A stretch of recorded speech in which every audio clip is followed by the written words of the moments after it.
नमस्कार, जय हिंद, जय बिहार। मैं हूं आप सबका दोस्त एडवोकेट एस.के. पंकज। अभी इन दिनों जिस तरह की खबरें सुनने को आ रही है, ये सोचने पर मजबूर कर दे रहा है कि हम किस तरह के समाज का निर्माण कर रहे हैं।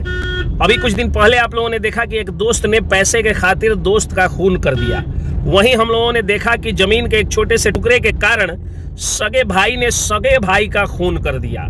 और हद तो तब हो गई जब जन्म देने वाली माँ का खून उसकी एक बेटी ने ही कर दिया।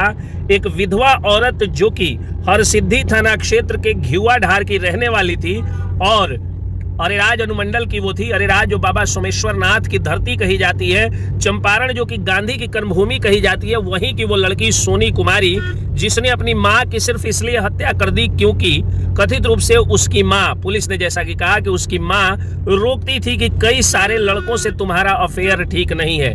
यानी आरोप है कि वो लड़की जो है वो एक से नहीं बल्कि कई सारे लड़कों से अफेयर उसका चल रहा था। और जिसके कारण उसकी माँ जब रोकी, एक माँ जो कि संस्कार देना जिसका काम भी है, तो उसने उसकी माँ की कथित रूप से कुल्हाड़ी से काट करके हत्या कर दी। अब जरा सोचिए कि किस तरह के समाज का हम निर्माण कर रहे हैं कि जमीन, जर, जोरू, और अब तो लड़का भी, जोरू का मतलब प्रायः लोग जो है वो पत्नी से लगाते थे, लेकिन अब तो बॉयफ्रेंड के लिए भी एक लड़की जो है, बॉयफ्रेंड नहीं बल्कि यूं कहें कि बॉयफ्रेंड्स के लिए भी एक लड़की अपनी माँ की हत्या कर दे रही है।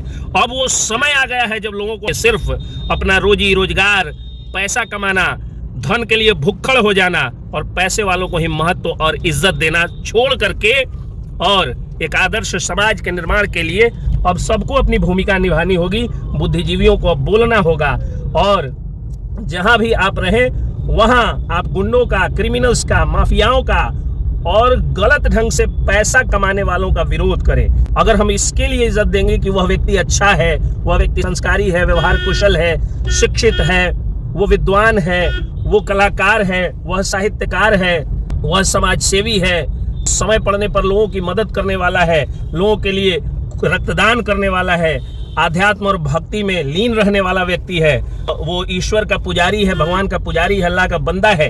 अगर हम इसके आधार पर इज्जत देंगे तो फिर कोई भाई किसी भाई की हत्या नहीं करेगा, कोई दोस्त किसी दोस्त की पैसे के खातिर हत्या नहीं करेगा। और अगर हम आध्यात्म और धर्म का ज्ञान देंगे और वैसा समाज बनाएंगे कि सारे लोग जो है इस तरह का समाज बनाए कि धर्म की जहाँ पूछ हो, जहाँ धार्मिक बातें ही हो, जहाँ आध्यात्मिक बातें ही हो, तो वो समय आ जाएगा जब कोई लड़की भी नहीं बिगड़ेगी और किसी लड़के में भी व्यभिचार नहीं आएगा और लड़का लड़की सब जो है वो समाज में बराबर रूप से देखे जाएंगे। और कोई इतना निसंस्कारी नहीं होगा कि एक से छोड़ करके एक लड़का एक लड़की को छोड़ करके दूसरी तीसरी लड़कियों को गर्लफ्रेंड्स बनाएगा और एक लड़की एक बॉयफ्रेंड को छोड़ रहते हुए जो है वो 5-7 लड़कों को बॉयफ्रेंड बनाएगी और फिर लव ट्रायंगल में एक बॉयफ्रेंड दूसरे बॉयफ्रेंड की हत्या करेगा और जो है वो लव क्वाड्रेंगल में तो कभी लव ट्रायंगल में एक गर्लफ्रेंड अपने बॉयफ्रेंड की हत्या करवाएगी या रोकने वाली माँ की भी हत्या करवाएगी। साहित्य, संगीत, कला, धर्म, आध्यात्म को सम्मान दीजिए, विद्वता को सम्मान दीजिए और जमीन, पैसे को महत्व देना कम कर दीजिए। देखिए कि समाज जो है वो सही निर्मित हो जाएगा। वरना आज एक विवेक की हत्या हुई है, कल दूसरे विवेक की हत्या हो जाएगी, परसों तीसरे जो है वो किसी भाई की, सहोदर भाई के हाथों हत्या हो जाएगी और चौथा रोज किसी लड़की के द्वारा उसकी माँ को मार दिया जाएगा, तो कभी किसी लड़के के द्वारा उसके बाप की हत्या कर दी जाएगी। ऐसा समाज बनने से रोकिए। जय हिंद, जय बिहार।